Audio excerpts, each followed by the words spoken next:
हरे कृष्ण कृष्ण कृष्ण हरे हरे, हरे राम राम राम हरे हरे। जय श्री कृष्णा। भगवद गीता को जीवन में एक बार पढ़ना हर सनातनी का सपना होता है। फिर भी बहुत सारे सनातनियों को ये अवसर नहीं मिल पाता है। या फिर मैं ये कहूँ कि हर सनातनी सही में सनातन धर्म को तभी जान पाता है जब उसको गीता का ज्ञान प्राप्त हो जाता है। आज आपको सौभाग्य से भगवद गीता का ज्ञान प्राप्त करने का अवसर मिला है। भगवान में पूरी निष्ठा और पूरे मन से भगवद गीता को पढ़े। आप जहाँ चाहे वहाँ भगवद गीता का पढ़ सकते हैं। अगर आपको श्लोक पढ़ना मुश्किल लगता है तो श्लोक पढ़ना अनिवार्य नहीं है। बस हर एक श्लोक का अनुवाद ध्यानपूर्वक पढ़े और उसको अच्छे से समझने के लिए तात्पर्य पढ़े। एक श्लोक का अनुवाद और तात्पर्य पढ़ने के बाद ये अवश्य विचार करें कि इस श्लोक से हमें क्या सीख मिलती है।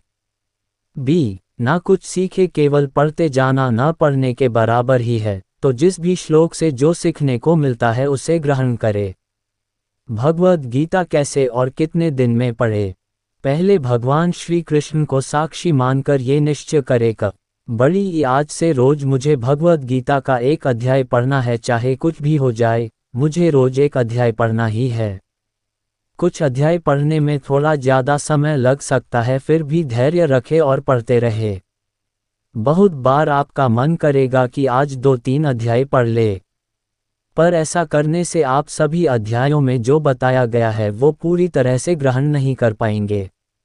अगर किसी दिन किसी वजह से आप एक भी अध्याय नहीं पढ़ पाते हैं तो उदास होने की आवश्यकता नहीं है, अगले दिन से पढ़ते रहिए।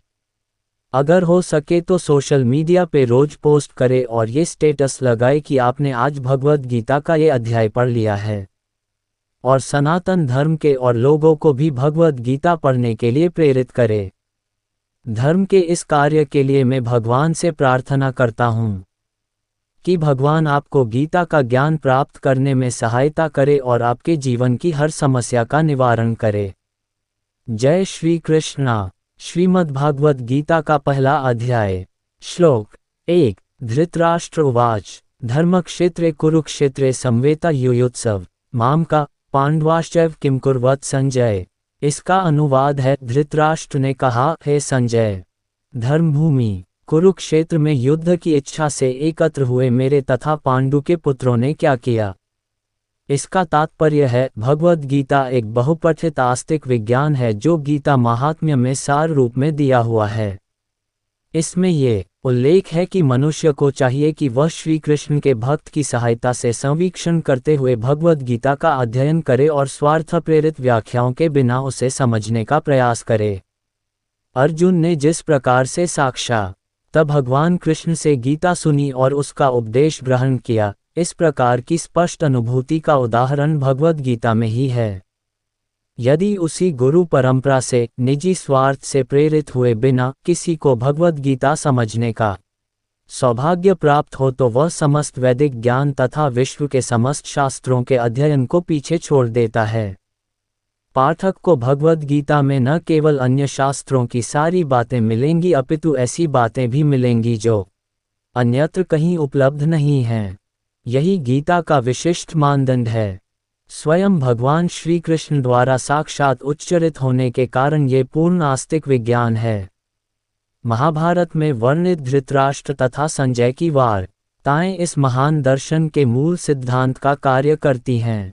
माना जाता है कि इस दर्शन की प्रस्तुति कुरुक्षेत्र के युद्धस्थल में हुई, जो वैदिक युग से पवित्र तीर्थस्थल रहा है।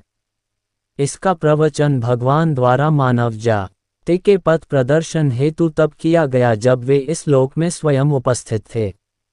धर्मक्षेत्र शब्द सार्थक है क्योंकि कुरुक्षेत्र के युद्धस्थल में अर्जुन के पक्ष में श्री भगवान स्वयं उपस्थित थे।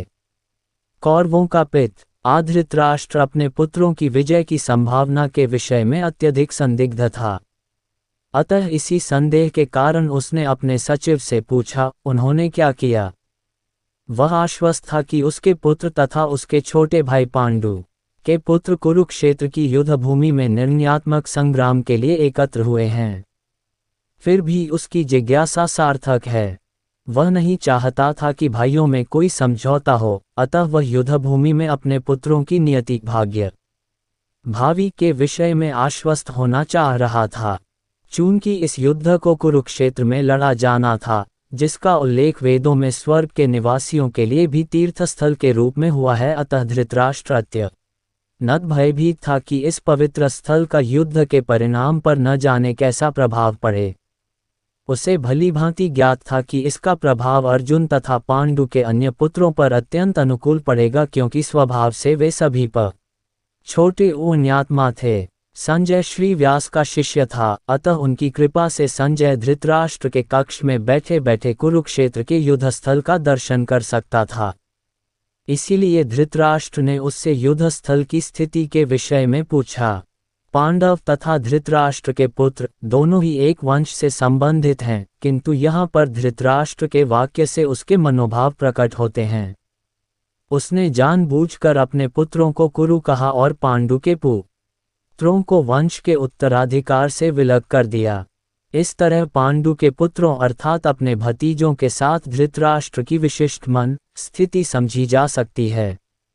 जिस प्रकार धान के खेत से अवांछित पौधों को उखाड़ दिया आता है, उसी प्रकार इस कथा के आरंभ से ही ऐसी आशा की जाती है कि जहां धर्म के पिता श्री कृष्ण उपस्थित हों, वहां कुरुक्षेत्र रूपी खेत में दुर्योधन आदि धृतराष्ट्र के पुत्र रूपी अवांछित पौधों को समूल नष्ट करक युधिष्ठिर आदि नितांत धार्मिक पुरुषों की स्थापना की जाएगी।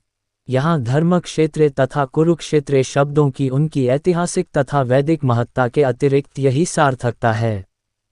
श्लोक 2। संजय उवाच दृष्ट्वा आतु पांडवानीकं व्यू दुर्योधनस्तदा आचार्यमुपंगम्य राजा वचनमब्रवीत। इसका अनुवाद है, संजय ने कहा, हे राजन, पांडुपुत्रों द्वारा सेना की व्यूह रचना देखकर राजा दुर्योधन अपने गुरु के पास गया और उसने ये शब्द कहे। इसका तात्पर्य है, धृतराष्ट्र जन्म से अंधा था। दुर्भाग्यवश वह आध्यात्मिक दृष्टि से भी वंचित था। वह ये भी जानता था कि उसी के समान उसके पुत्र भी धर्म के मामले में अंधे हैं और उसे विश्वास था कि वे पांडवों के साथ कभी भी समझौता नहीं कर पाएंगे, क्योंकि पांचों पांडव जन्म से ही पवित्र थे। फिर भी उसे तीर्थस्थान के प्रभाव के विषय में संदेह था। इसीलिए संजय युद्धभूमि की स्थिति का विषय में उसके प्रश्न के मंतव्य को समझ गया। अतः वह निराश राजा को प्रोत्साहित करना चाह रहा था। उसने उसे विश्वास दिलाया कि उसके पुत्र पवित्र स्थान के प्रभाव में आकर किसी प्रकार का समझौता करने नहीं जा रहे हैं। उसने राजा को बताया कि उसका पुत्र दुर्योधन पांडवों की सेना को देखकर तुरंत अपने सेनापति द्रोणाचार्य को वास्तविक स्थिति से अवगत कराने गया। यद्यपि दुर्योधन को राजा कहकर संबोधित किया गया है, तो भी स्थिति की गंभीरता के कारण उसे सेनापति के पास जाना पड़ा। अतएव दुर्योधन राजनीतिज्ञ बनने के लिए सर्वथा उपयुक्त था, किंतु जब उसने पांडवों की व्यूह रचना देखी तो उसका ये कूटनीतिक व्यवहार उसके भय को छिपा ना पाया। श्लोक नंबर 3। पश्यता पांडुपुत्राणामाचार्य महती चमोम व्यूढ़ा द्रुपद पुत्रेण तव शिष्येन धीमता।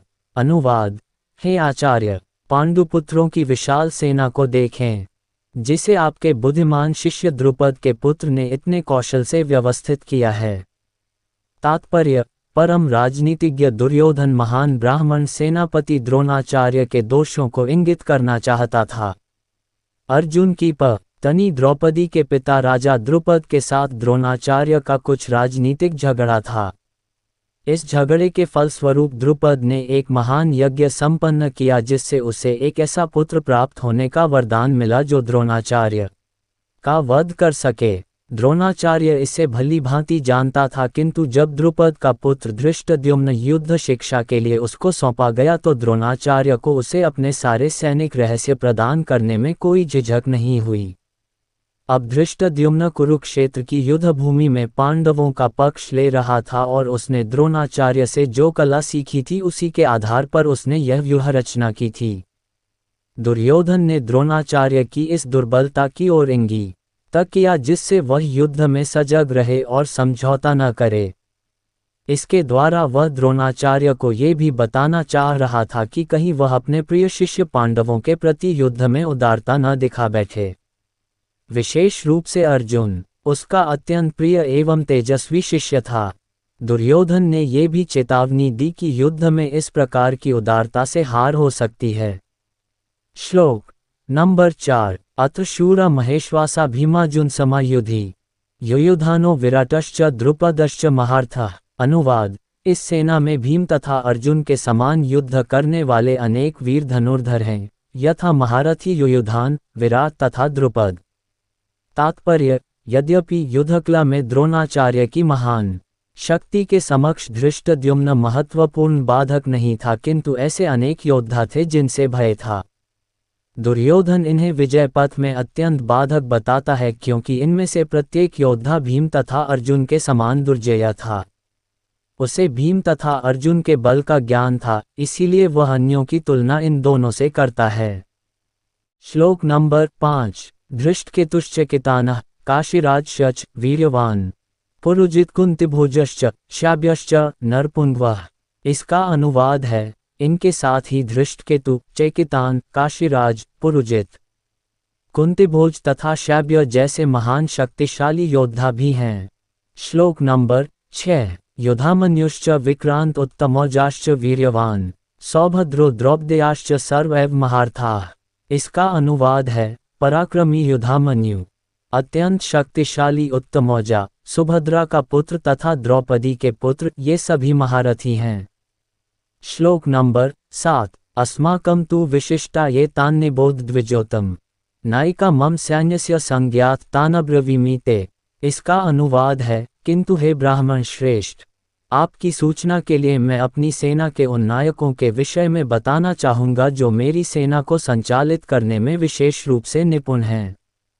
श्लोक नंबर 8। भवान भीष्मश्च कर्णश्च कृपश्च समितिञ्जयः अश्वत्थामा विकर्णश्च सौमदत्तिस्तैश्च। इसका अनुवाद है, मेरी सेना में स्वयं आप, भीष्म, कर्ण, कृपाचार्य, अश्वत्थामा व छोटी इकर्ण तथा सोमदत्त का पुत्र भूरिश्रवा आदि हैं, जो युद्ध में सदैव विजयी रहे हैं। इसका तात्पर्य है, दुर्योधन उन अद्वितीय युद्धवीरों का उल्लेख करता है जो सदैव विजयी होते रहे हैं। विकर्ण दुर्योधन का भाई है, अश्वत्थामा द्रोणाचार्य का पुत्र है और सौमदत्ति या भूरिश्रवा बाहलिकों के राजा का पुत्र है। कर्ण अर्जुन का आधा भाई है, क्योंकि वह कुंती के गर्भ से राजा पांडु के साथ विवाहित होने के पूर्व उत्पन्न छोटे ओआ था। कृपाचार्य की जुड़वा बहन द्रोणाचार्य को ब्याही थी। श्लोक नंबर 9। अन्ये च बहवः शूरा मदर्थे त्यक्त जीविताः नाना शस्त्र प्रहरणाः सवे युद्धविशारदाः। इसका अनुवाद है, ऐसे अन्य अनेक वीर भी हैं जो मेरे लिए अपना जीवन त्याग करने के लिए उद्यत हैं। वे विविध प्रकार के हथियारों से सुसज्जित हैं और युद्ध विद्या में निपुण हैं। इसका तात्पर्य है, जहाँ तक अन्यों का यथा जयद्रथ, कृतवर्मा तथा आशल्य का संबंध है, वे सब दुर्योधन के लिए अपने प्राणों की आहुति देने के लिए तैयार रहते थे। दूसरे शब्दों में, ये पूर्व निश्चित है कि वे अब पापी दुर्योधन के दल में सम्मिलित होने के कारण कुरुक्षेत्र के छोटे ओअध में मारे जाएंगे। निस्संदेह अपने मित्रों की संयुक्त शक्ति के कारण दुर्योधन अपनी विजय के प्रति आश्वस्त। श्लोक नंबर 10। अपर्याप्तम तदस्माकं बलम भीष्माभिरक्षितम पर्याप्तम त्विद्मे तेषां बलम भीमाभिरक्षितम। इसका अनुवाद है, हमारी शक्ति अपरिमेय है और हम सब पितामह द्वारा भली भांति संरक्षित हैं, जबकि पांडवों की शक्ति भीम द्वारा भली भांति संरक्षित होकर भी सीमित है। इसका तात्पर्य है, यहाँ पर दुर्योधन ने तुलनात्मक शक्ति का अनुमान प्रस्तुत किया है। वह सोचता है कि अत्यंत अनुभवी सेनानायक भीष्म पितामह के द्वारा विशेष रूप से संरक्षित होने के कारण उसकी सशस्त्र सेनाओं की शक्ति अपरिमेय यह है। दूसरी ओर पांडवों की सेनाएं सीमित हैं, क्योंकि उनकी सुरक्षा एक कम अनुभवी नायक भीम द्वारा की जा रही है, जो भीष्म की तुलना में नगण्य है। दुर्योधन सदैव भीम से ईर्ष्या करता था, क्योंकि वह जानता था कि यदि उसकी मृत्यु कभी हुई भी तो वह भीम के द्वारा ही होगी। किंतु साथ ही उसे दृढ़ विश्वास था कि भीष्म की उपस्थिति में उसकी विजय निश्चित है, क्योंकि भीष्म कहीं अधिक उत्कृष्ट सेनापति हैं। वह युद्ध में विजयी होगा, यह उसका दृढ़ निश्चय था। श्लोक 11 अयनेषु च सर्वेषु यथाभागवमस्थिताः भीष्मेवाभिरक्षन्तु भवन्तः सर्वैव। इसका अनुवाद है, अतएव सैन्य व्यूह में अपने अपने मोर्चों पर खड़े आप सभी भीष्म पितामह को पूरी सहायता दें। इसका तात्पर्य है, भीष्म पितामह के शौर्य की प्रशंसा करने के बाद दुर्योधन ने सोचा कि कहीं अन्य योद्धा यह न समझ लें कि उन्हें कम महत्व दिया जा रहा है। दुर्योधन ने अपने सहज कूटनीतिक ढंग से स्थिति संभालने के उद्देश्य से उपर्युक्त शब्द कहे। उसने बलपूर्वक कहा कि भीष्मदेव निस्संदेह महानतम योद्धा हैं, किंतु अब वे वृद्ध हो चुके हैं, अतः प्रत्येक सैनिक को चाहिए कि चारों ओर से उनकी सुरक्षा का विशेष ध्यान रखे। हो सकता है कि वे किसी एक दिशा में युद्ध करने में लग जाएं और शत्रु इस व्यस्तता का लाभ उठा ले। अतः यह आवश्यक है कि अन्य योद्धा मोर्चों पर अपनी अपनी स्थिति पर अडिग रहें और शत्रु को व्यूह न तोड़ने दें। दुर्योधन को पूर्ण विश्वास था कि कुरुओं की विजय भीष्मदेव की उपस्थिति पर निर्भर है। उसे युद्ध में भीष्मदेव तथा द्रोणाचार्य के पूर्ण सहयोग की आशा थी, क्योंकि वह अच्छी तरह जानता था कि इन दोनों ने उस समय एक शब्द भी नहीं कहा था जब अर्जुन की पत्नी द्रौपदी को असहायावस्था में भरी सभा में नग्न किया जा रहा था और जब उसने उनसे न्याय की भीख मांगी थी। ये जानते हैं छोटे ओए भी कि इन दोनों सेनापतियों के मन में पांडवों के लिए स्नेह था। दुर्योधन को आशा थी कि वे इस स्नेह को उसी तरह त्याग देंगे जिस तरह उन्होंने द्यूत क्रीड़ा के अवसर पर किया था। श्लोक 12 तस्य संजनयन् हर्ष कुरु वृद्धः पितामहः सिंहनादम विनद्योचे शंख दध्मो प्रतापवान। इसका अनुवाद है, तब कुरुवंश के वयोवृद्ध परम प्रतापी एवं वृद्ध पितामह ने सिंह गर्जना की सी ध्वनि करने वाले अपने शंख को उच्च स्वर से बजाया, जिससे दुर्योधन को हर्ष हुआ। इसका तात्पर्य है, कुरुवंश के वयोवृद्ध पितामह अपने पौत्र दुर्योधन का मनोभाव जान गए और उसके प्रति अपनी स्वाभाविक दयावश उन्होंने उसे प्रसन्न करने के लिए छोटी ये अत्यंत उच्च स्वर से अपना शंख बजाया, जो उनकी सिंह के समान स्थिति के अनुरूप था। अप्रत्यक्ष रूप में शंख के द्वारा प्रतीकात्मक ढंग से उन्होंने अपने हताश पौत्र दुर्योधन को बता दिया कि उन्हें युद्ध में वह छोटी जय की आशा नहीं है, क्योंकि दूसरे पक्ष में साक्षात भगवान श्री कृष्ण हैं।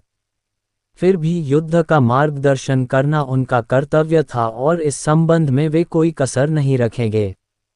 श्लोक 13 ततः शंखाश्च भैर्यश्च पण्वान् गोमुखाः सहस्वाभ्यहन्यन्त स शब्दस्तुमुलोऽभवत्। इसका अनुवाद है, तत्पश्चात शंख, नगाड़े, बिगुल, तुरही तथा सींग सहसा एक साथ बज उठे। वह संवेद स्वर अत्यंत कोलाहलपूर्ण था। श्लोक 14 तत् अश्वेतर्हयैर्युक्ते महति स्यन्दने स्थितः माधवः पांडवश्चैव दिव्यो शंखो प्रदधमतु। इसका अनुवाद है, दूसरी ओर से श्वेत घोड़ों द्वारा खींचे जाने वाले विशाल रथ पर आसीन कृष्ण तथा अर्जुन ने अपने अपने दिव्य शंख बजाए। इसका तात्पर्य है, भीष्मदेव द्वारा बजाए गए शंख की तुलना में कृष्ण तथा अर्जुन के शंखों को दिव्य कहा गया है। दिव्य शंखों के नाद से यह सूचित हो रहा था कि दूसरे पक्ष की विजय का बड़ी कोई आशा न थी, क्योंकि कृष्ण पांडवों के पक्ष में थे।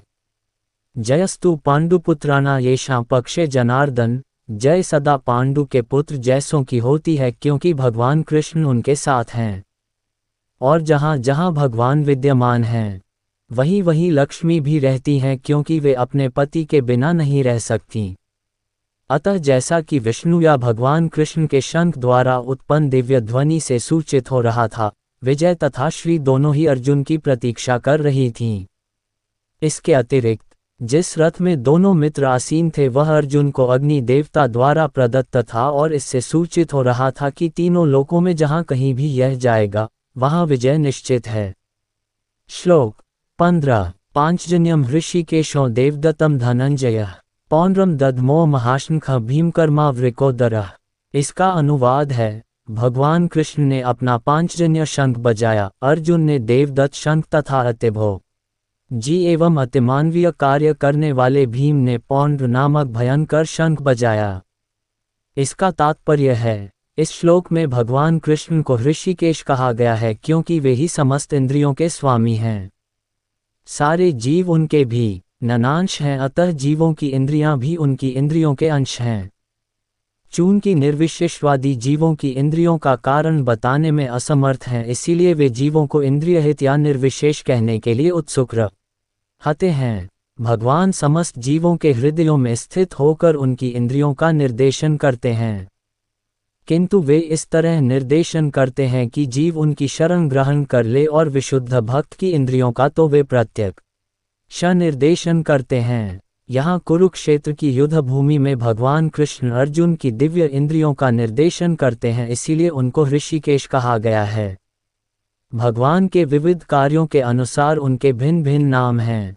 उदाहरणार्थ, इनका एक नाम मधुसूदन है क्योंकि उन्होंने मधु नाम के असुर को मारा था। वे गौवों तथा इंद्रियों को आनंद देने के कारण गोविंद कहलाते हैं। वसुदेव के पुत्र होने के कारण इनका नाम वासुदेव है। देवकी को माता रूप में स्वीकार करने के कारण इनका नाम देवकीनंदन है। वृंदावन में यशोदा के साथ बाल लीलाएं करने के कारण ये यशोदानंदन हैं। अपने मित्र अर्जुन का सारथी बनने के कारण पार्थसारथी हैं। इसी प्रकार उनका एक नाम ऋषिकेश है क्योंकि उन्होंने कुरुक्षेत्र के युद्धस्थल में अर्जुन का निर्देशन किया। इस श्लोक में अर्जुन को धनंजय कहा गया है क्योंकि जब इनके बड़े भाई को विभिन्न यज्ञ संपन्न करने के लिए धन की आवश्यकता हुई थी तो उसे प्राप्त करने में इन्होंने सहायता की थी। इसी प्रकार भीम वृकोदर कहलाते हैं क्योंकि जैसे वे अधिक खाते हैं उसी प्रकार वे अतिमानवीय कार्य करने वाले हैं, जैसे हिडिंबास छोटे उर का वध। अतः पांडवों के पक्ष में श्री कृष्ण इत्यादि विभिन्न व्यक्तियों द्वारा विशेष प्रकार के शंखों का बजाया जाना युद्ध करने वाले सैनिकों के लिए अत्यंत प्रेरणाप्रद था। विपक्ष में ऐसा कुछ न था, न तो परम निदेशक भगवान कृष्ण थे, न ही भाग्य की देवी श्री थीं। अतः युद्ध में उनकी पराजय पूर्व निश्चित थी। शंखों की ध्वनि मानो यही संदेश दे रही थी। श्लोक 16-17-18 अनंत विजय राजा कुंती पुत्रो युधिष्ठिरः नकुलः सहदेवश्च सुघोष्मणि पुष्पको काश्यश्च परमेश्वास शिखंडी च महारथ धृष्टद्युम्नो विराटश्च सात्यकिश्च प्राजित द्रुपदो द्रौपदेयाश्च सर्वश पृथिवीप्ते सौभद्रश्च महाबाहु शंखान दद्मु पृथक पृथक। इसका अनुवाद है, हे राजन, कुंती पुत्र राजा युधिष्ठिर ने अपना अनंत विजय नामक शंख बजाया तथा नकुल और सहदेव ने सुघोष एवं मणिपुष्पक शंख बजाए। महान धनुर्धर काशीराज, परम योद्धा शिखंडी, धृष्टद्युम्न, विराट, अजेय सात्यकी, द्रुपद, द्रौपदी के पुत्र तथा सुभद्रा के महाबाहु पुत्र आदि सबों ने अपने अपने शंख बजाए। इसका तात्पर्य है, संजय ने राजा धृतराष्ट्र को अत्यंत चतुराई से ये बताया कि पांडु के पुत्रों को धोखा देने तथा राज्य सिंहासन पर अपने पुत्रों को आसीन कराने की यह अविवेकपूर्ण नीति श्लाघनीय नहीं थी। लक्षणों से पहले से ही यह सूचित हो रहा था कि इस महायुद्ध में सारा कुरुवंश मारा जाएगा। भीष्म पितामह से लेकर अभिमन्यु तथा अन्य पौत्रों तक विश्व के अनेक देशों के राजाओं समेत उपस्थित सारे के सारे लोगों का विनाश निश्चित था। ये सारी दुर्घटना राजा धृतराष्ट्र के कारण होने जा रही थी क्योंकि उसने अपने पुत्रों की कुनीति को प्रोत्साहन दिया।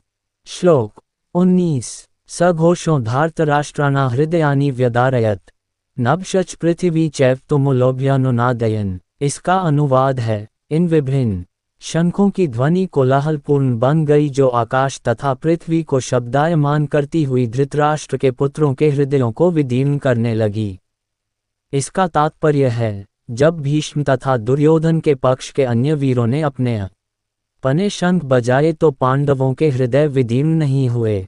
ऐसी घटनाओं का वर्णन नहीं मिलता, किंतु इस विशिष्ट श्लोक में कहा गया है कि पांडव पक्ष के शंखनाद से धृतराष्ट्र के पुत्रों के हृदय विदीर्ण हो गए। इसका कारण स्वयं पांडव और भगवान कृष्ण में उनका विश्वास है।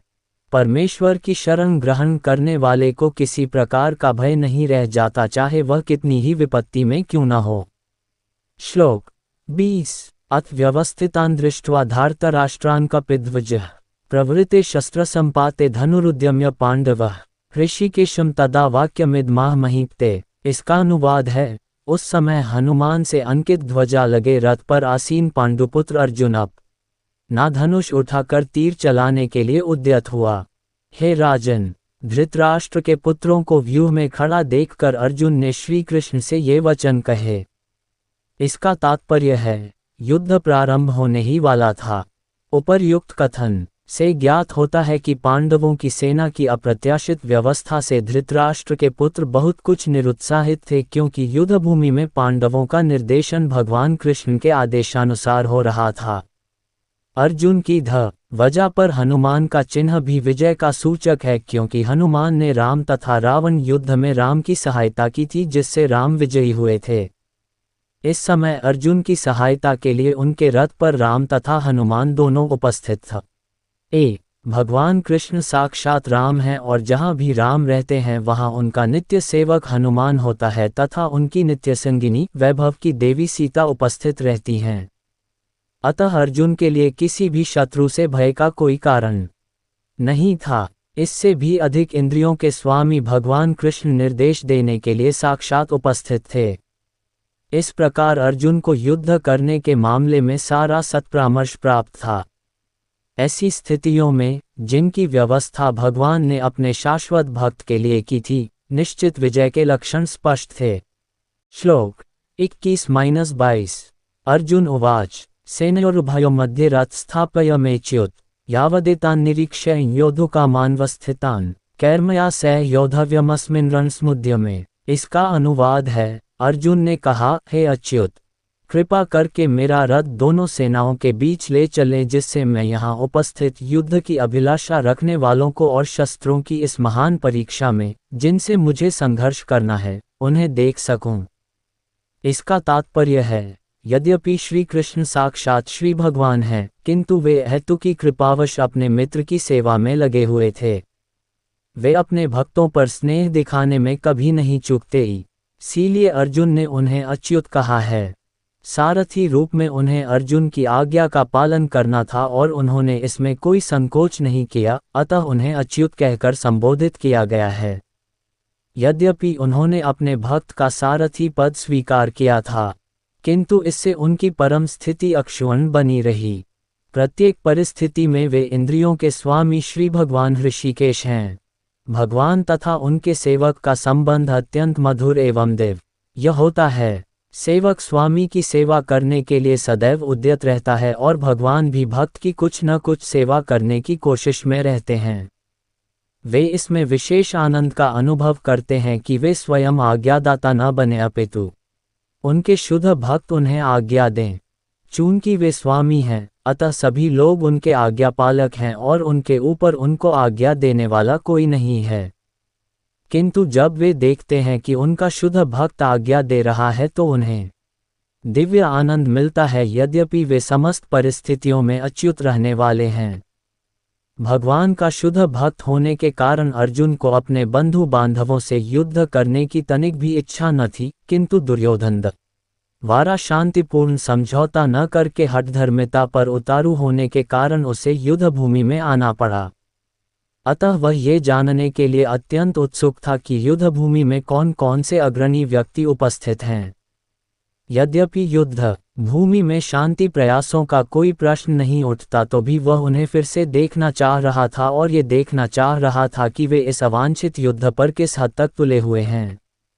श्लोक 23 योत्स्यमानान्वीक्ष्य य तेत्र समागताः धार्तराष्ट्रस्य दुर्बुद्धिर्युद्धे प्रियचिकीर्ष्वः।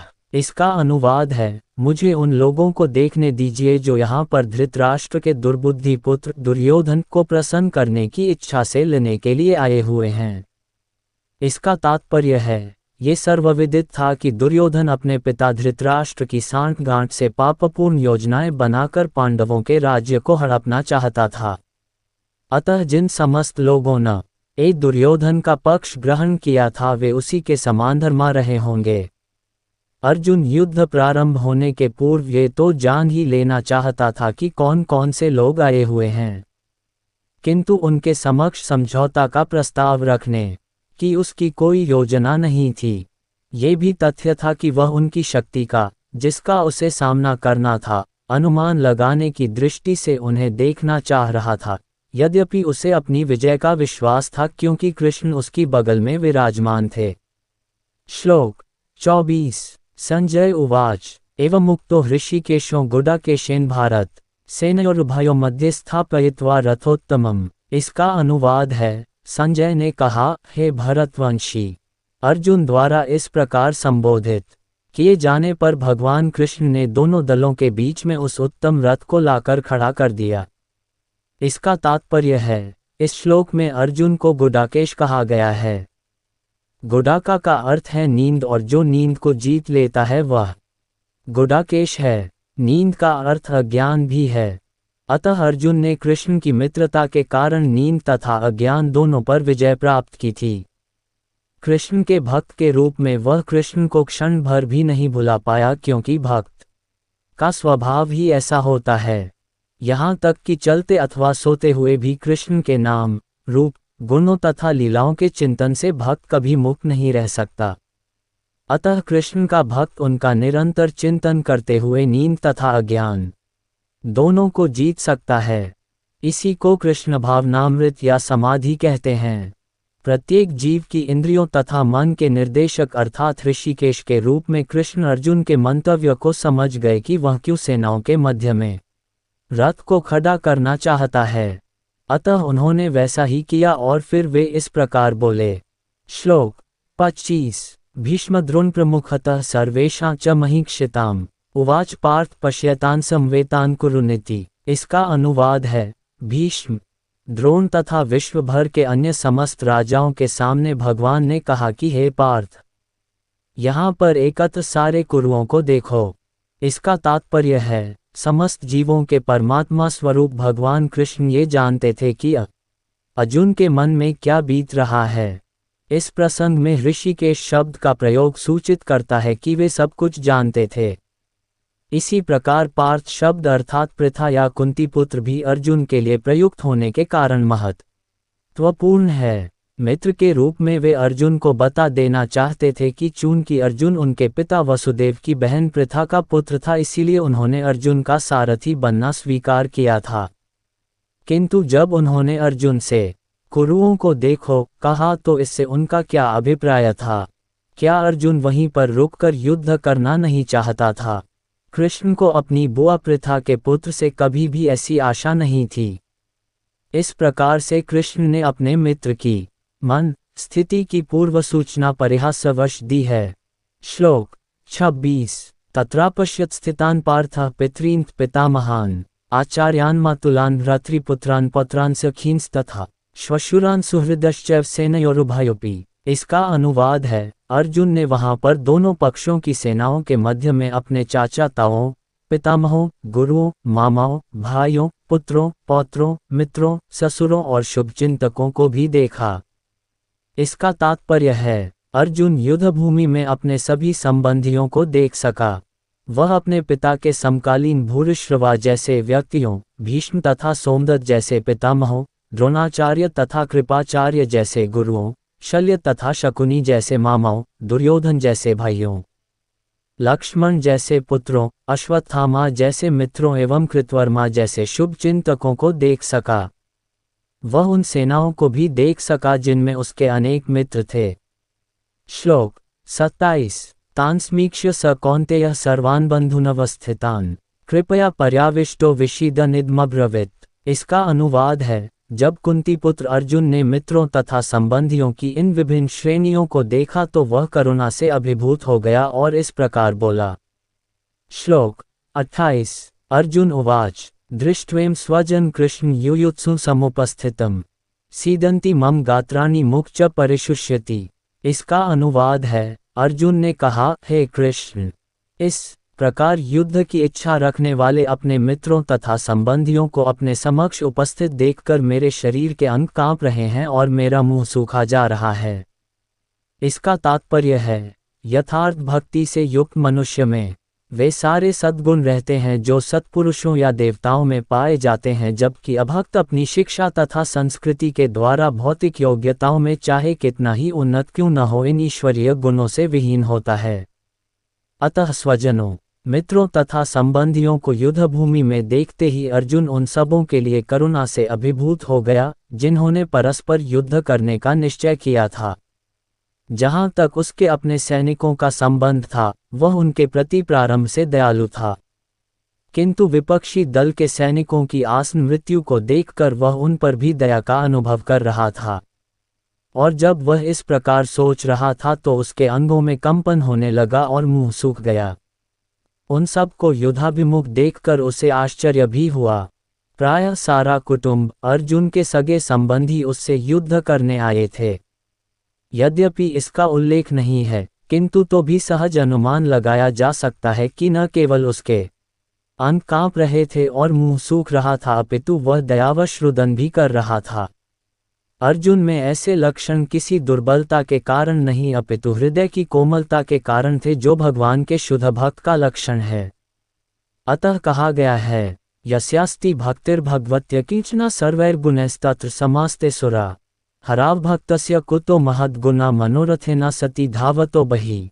जो भगवान के प्रति अविचल भक्ति रखता है उसमें देवताओं के सद्गुण पाए जाते हैं, किंतु जो भगवत भक्त नहीं है उसके पास भौतिक योग्यताएं ही रहती हैं जिनका कोई मूल्य नहीं होता। इसका कारण यह है कि वह मानसिक धरातल पर मंडराता रहता है और ज्वलंत माया के द्वारा अवश्य ही आकृष्ट होता है। श्लोक 29। वेपथुश्च शरीरे में रोमहर्षश्च जायते गांडीव स्रस्ते हस्तात्वच परिदह्यते। इसका अनुवाद है, मेरा सारा शरीर कांप रहा है, मेरे रोंगटे खड़े हो रहे हैं, मेरा गांडीव धनुष मेरे हाथ से सरक रहा है और मेरी त्वचा जल रही है। इसका तात्पर्य है, शरीर में दो प्रकार का कंपन होता है और रोंगटे भी दो प्रकार से खड़े होते हैं। ऐसा या तो आध्यात्मिक परमानंद के समय या भौतिक परिस्थितियों में अत्यधिक भय उत्पन्न होने पर होता है। दिव्य साक्षात्कार में कोई भय नहीं होता। इस अवस्था में अर्जुन के जो लक्षण हैं वे भौतिक भय अर्थात जीवन की हानि के कारण हैं। अन्य लक्षणों से भी यह स्पष्ट है। वह इतना अधीर हो गया कि उसका विख्यात धनुष गांडीव उसके हाथों से सरक रहा था और उसकी त्वचा में जलन उत्पन्न हो रही थी। ये सब लक्षण देहात्म बुद्धि से जन्य हैं। श्लोक 30। न च शक्नोम्यवस्थातुं भ्रमतीव च मे मनः निमित्तानि च पश्यामि विपरीतानि केशव। इसका अनुवाद है, मैं यहाँ अब और अधिक खड़ा रहने में असमर्थ हूँ। मैं अपने को भूल रहा हूँ और मेरा सिर चकरा रहा है। हे कृष्ण, मुझे तो केवल अमंगल के कारण दिख रहे हैं। इसका तात्पर्य है, अपने अधैर्य के कारण अर्जुन युद्ध भूमि में खड़ा रहने में असमर्थ था और अपने मन की इस दुर्बलता के कारण उसे आत्मविस्मृति हो रही थी। भौतिक वस्तुओं के प्रति अत्यधिक आसक्ति के कारण मनुष्य ऐसी मोहमयी स्थिति में पड़ जाता है।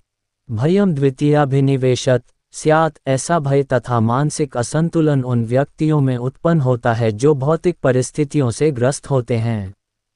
अर्जुन को यह छोटे अधभूमि में केवल दुखदायी पराजय की प्रतीति हो रही थी, वह शत्रु पर विजय पाकर भी सुखी नहीं होगा। निमित्तानि विपरीतानि शब्द महत्वपूर्ण हैं। जब मनुष्य को अपनी आशाओं में केवल निराशा दिखती है तो वह सोचता है, मैं यहाँ क्यों हूँ। प्रत्येक प्राणी अपने में तथा अपने स्वार्थ में रुचि रखता है, किसी की भी परमात्मा में रुचि नहीं होती। कृष्ण की इच्छा से अर्जुन अपने स्वार्थ के प्रति अज्ञान दिखा रहा है। मनुष्य का वास्तविक स्वार्थ तो विष्णु या कृष्ण में निहित है। बद्ध जीव इसे भूल जाता है, इसीलिए उसे भौतिक कष्ट उठाने पड़ते हैं। अर्जुन ने सोचा कि उसकी विजय केवल उसके शोक का कारण बन सकती है। श्लोक 31। न च श्रेयोनुपश्यामि हत्वा स्वजन्माह्वे न कांक्षे विजय कृष्ण न च राज्यम सुखानि च। इसका अनुवाद है, हे कृष्ण, इस युद्ध में अपने ही स्वजनों का वध करने से न तो मुझे कोई अच्छाई दिखती है और न मैं उससे किसी प्रकार की विजय, राज्य या सुख की इच्छा रखता हूँ। इसका तात्पर्य है, ये जाने बिना कि मनुष्य का स्वार्थ विष्णु या कृष्ण में है। सारे बद्ध जीव शारीरिक संबंधों के प्रति यह सोचकर आकर्षित होते हैं कि वे ऐसी परिस्थितियों में प्रसन्न रहेंगे। ऐसी देहात्म बुद्धि के कारण वे भौतिक सुख के कारणों को भी भूल जाते हैं। अर्जुन तो क्षत्रिय का नैतिक धर्म भी भूल गया था। कहा जाता है कि दो प्रकार के मनुष्य परम शक्तिशाली तथा जाज्वल्यमान सूर्यमंडल में प्रवेश करने के योग्य होते हैं।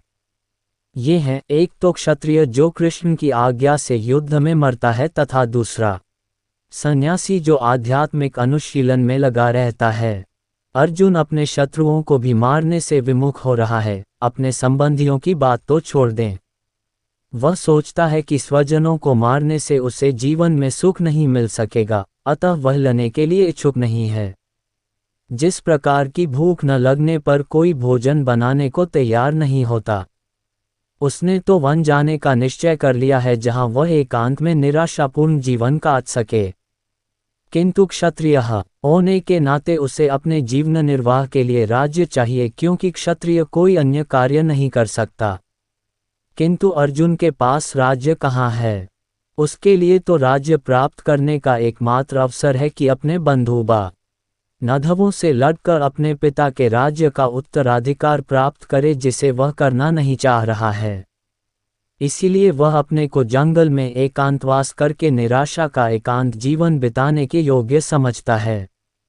श्लोक 32 से 35।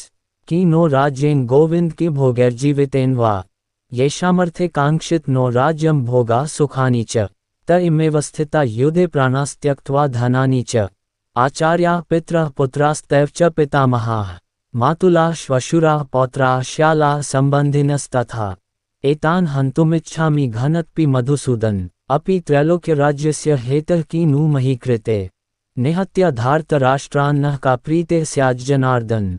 इसका अनुवाद है, हे गोविंद, हमें राज्य सुख अथवा इस जीवन से क्या लाभ, क्योंकि जिन सारे लोगों के लिए हम उन्हें चाहते हैं वे ही इस युद्धभूमि में खड़े हैं। हे मधुसूदन, जब गुरुजन, पितृगण, पुत्रगण, पितामह, मामा, ससुर, पौत्रगण, साले तथा अन्य सारे संबंधी अपना अपना धन एवं प्राण देने के लिए तत्पर हैं और मेरे समक्ष खड़े हैं, तो फिर मैं इन सब को क्यों मारना चाहूँगा, भले ही वे मुझे क्यों न मार डालें।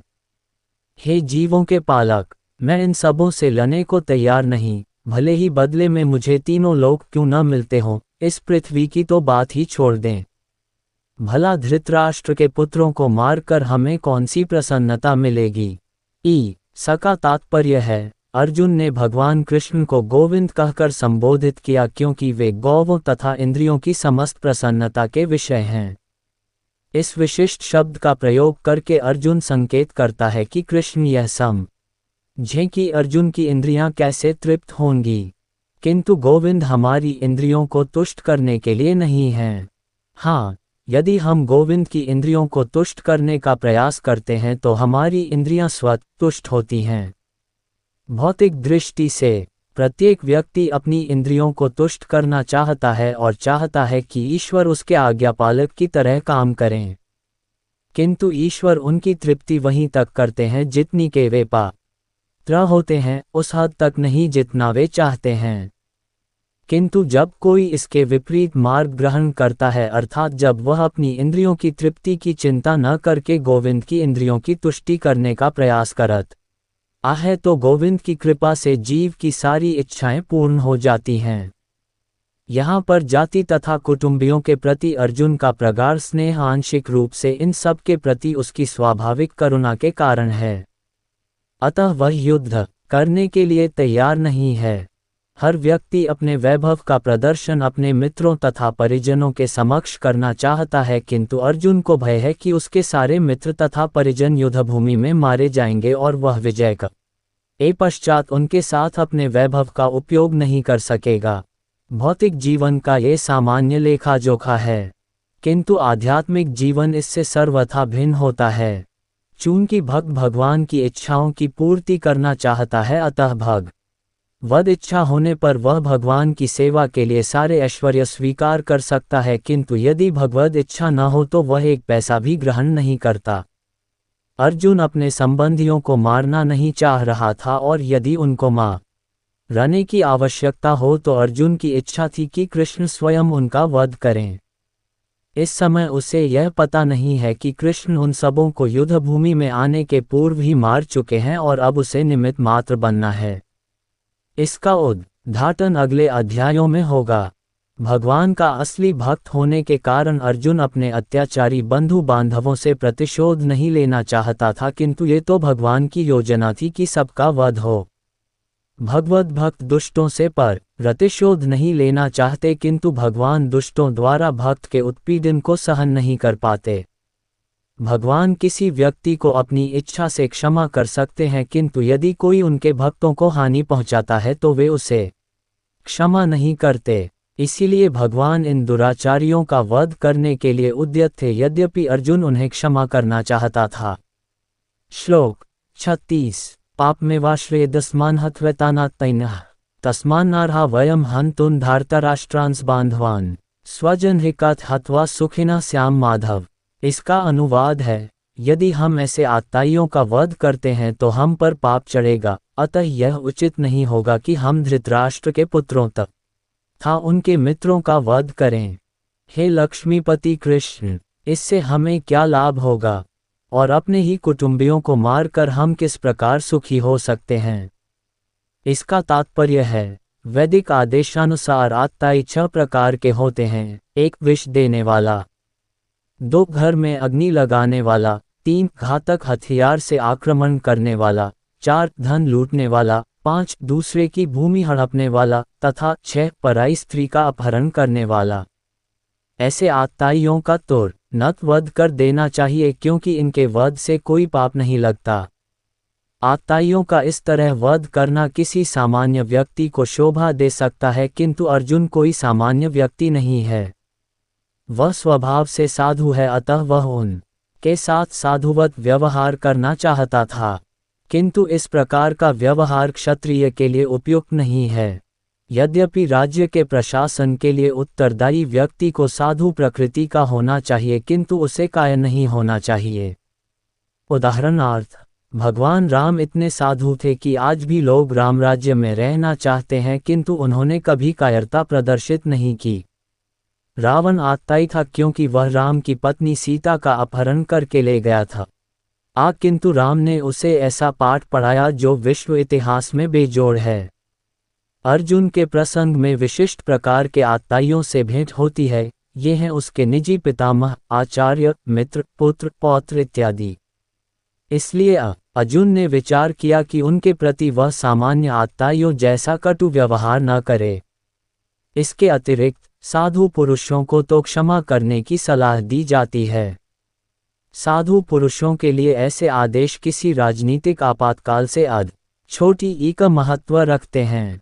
इसलिए अर्जुन ने विचार किया कि राजनीतिक कारणों से स्वजनों का वध करने की अपेक्षा धर्म तथा सदाचार की दृष्टि से उन्हें क्षमा कर देना श्रेयस्कर होगा। अतः क्षणिक शारीरिक सुख के लिए इस तरह वध करना लाभप्रद नहीं होगा। अंततः जब सारा राज्य तथा उससे प्राप्त सुख स्थायी नहीं है, तो फिर अपने स्वजनों को मारकर वह अपने ही जीवन तथा शाश्वत मुक्ति को संकट में क्यों डाले। अर्जुन द्वारा कृष्ण को माधव अथवा लक्ष्मीपति के रूप में संबोधित करना भी सार्थक है।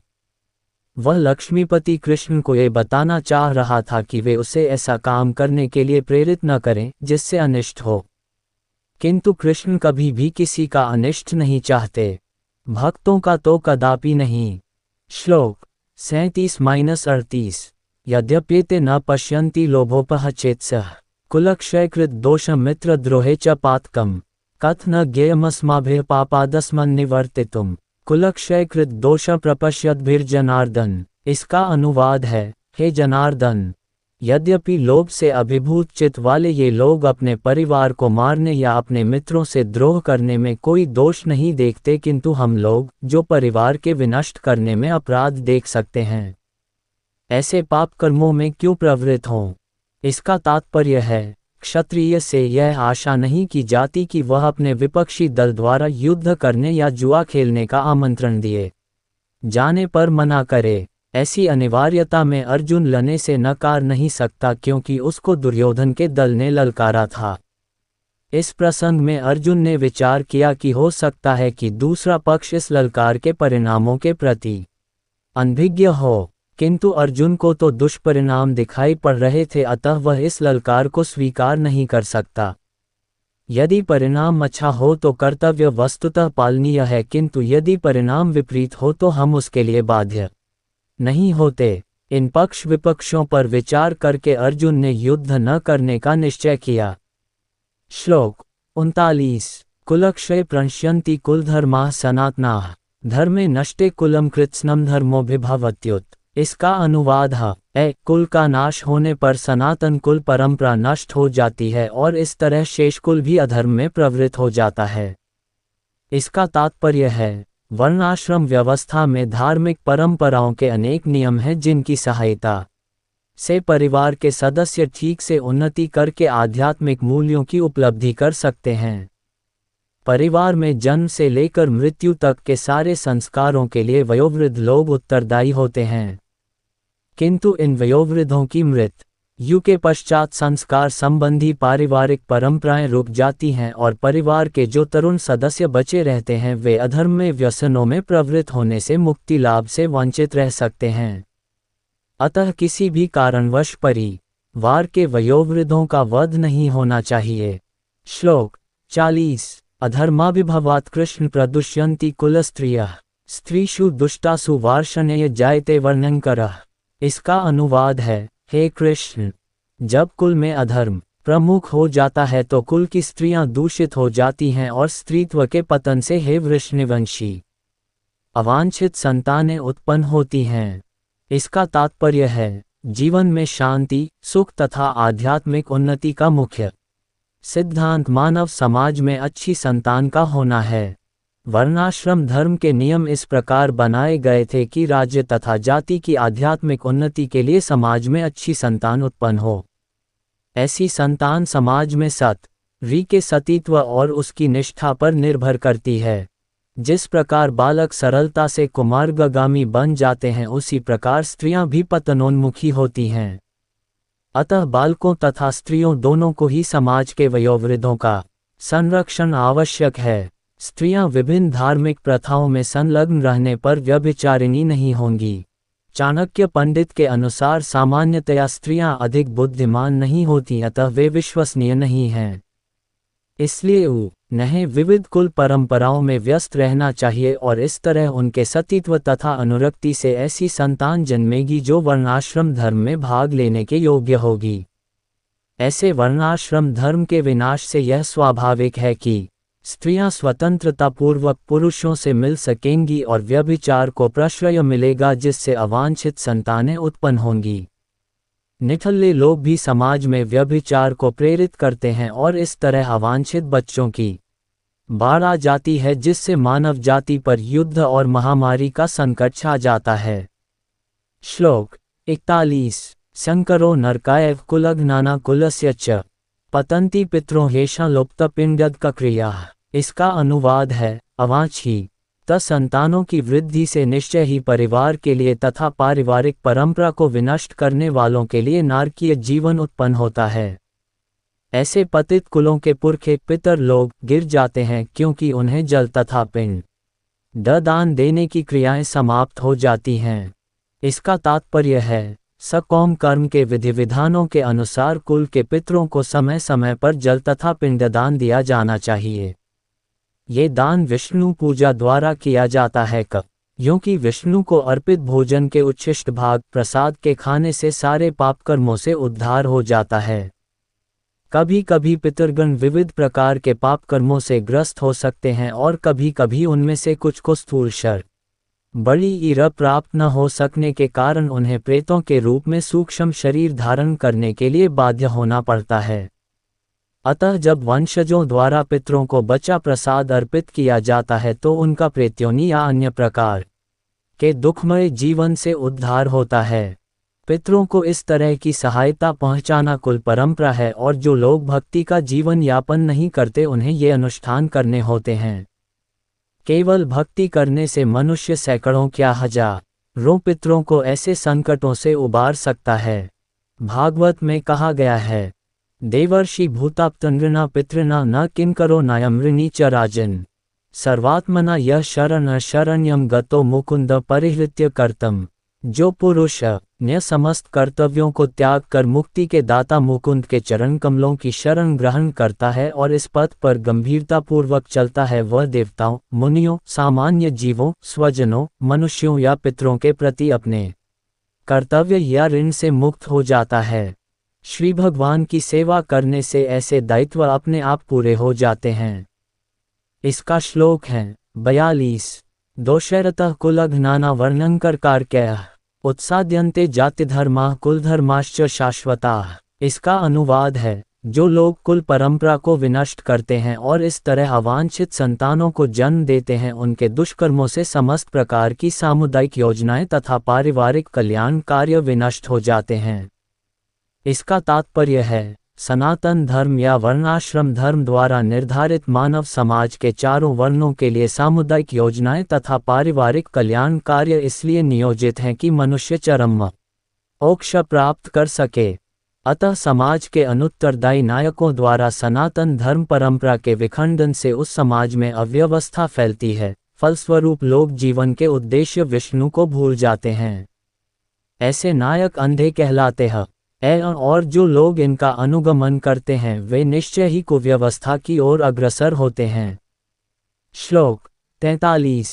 उत्सन्न कुलधर्माना मनुष्याना जनार्दन नरके नियतम वासो भवतीत्यनुशुश्रुम। इसका अनुवाद है, हे प्रजापालक कृष्ण, मैंने गुरु परंपरा से सुना है कि जो लोग कुल धर्म का विनाश करते हैं वे सदैव नरक में वास करते हैं। इसका तात्पर्य है, अर्जुन अपने तर्कों को अपने निजी अनुभव पर न आधारित करके आचार्यों से जो सुन रखा है उस पर आधारित करता है। वास्तविक ज्ञान प्राप्त करने की यही विधि है। जिस व्यक्ति ने पहले से ज्ञान प्राप्त कर रखा है उस व्यक्ति की सहायता के बिना कोई भी वास्तविक ज्ञान तक नहीं पहुंच सकता। वर्णाश्रम धर्म की एक पद्धति के अनुसार मृत्यु के पूर्व मनुष्य को पाप कर्मों के लिए प्रायश्चित करना होता है। जो पापात्मा है उसे इस विधि का अवश्य उपयोग करना चाहिए। ऐसा किए बिना मनुष्य निश्चित रूप से नरक कब भेजा जाएगा, जहां उसे अपने पाप कर्मों के लिए कष्ट में जीवन बिताना होगा। श्लोक 44। अहो बत महत्पापन कर्तुन व्यवसिता वयम यद्राज्य सुखलोभेन हन्तुन स्वजन्मुद्यताः। इसका अनुवाद है, ओह कितने आश्चर्य की बात है कि हम सब जघन्य पाप कर्म करने के लिए उद्यत हो रहे हैं। राज्य सुख भोगने की इच्छा से प्रेरित होकर हम अपने ही संबंधियों को मारने पर तुले हैं। इसका तात्पर्य है, स्वार्थ के वशीभूत होकर मनुष्य अपने सगे भाई, बाप या मां के वध जैसे पाप कर्मों में प्रवृत्त हो सकता है। विश्व के इतिहास में ऐसे अनेक उदाहरण मिलते हैं, किंतु भगवान का साधु भक्त होने के कारण अर्जुन सदाचार के प्रति जागरूक है। अतः वह ऐसे कार्यों से बचने का प्रयत्न करता है। श्लोक 45। यदि मां प्रतिकारम शस्त्रम शस्त्रपाण्यः धार्तराष्ट्रारण्ये हन्युस्तन्मे क्षेमतर भवेत्। इसका अनुवाद है, यदि शस्त्रधारी धृतराष्ट्र के पुत्र मुझ निहत्थे तथा रणभूमि में प्रतिरोध न करने वाले को मारें तो यह मेरे लिए श्रेयस्कर होगा। इसका तात्पर्य है, क्षत्रियों के युद्ध नियमों के अनुसार ऐसी प्रथा है कि निहत्थे तथा विमुख शत्रु पर आक्रमण न कर छोटी ई या जाए, किंतु अर्जुन ने निश्चय किया कि शत्रु भले ही इस विषम अवस्था में उस पर आक्रमण कर दे किंतु वह युद्ध नहीं करेगा। उसने इस पर विचार नहीं किया कि दूसरा दल युद्ध के लिए कितना उद्यत है। इन सब लक्षणों का कारण उसकी दयार्द्रता है जो भगवान के महान भक्त होने के कारण उत्पन्न हुई। श्लोक 46। संजय उवाच एवमुक्त्वार्जुनः संख्ये रथोपस्थ उपाविशत् विसृज्य साश्रचापन शोक संविघ्न मानसः। इसका अनुवाद है, संजय ने कहा, युद्धभूमि में इस प्रकार कहकर अर्जुन ने अपना धनुष तथा बाण एक ओर रख दिया और शोक संतप्त चित्त से रथ के आसन पर बैठ गया।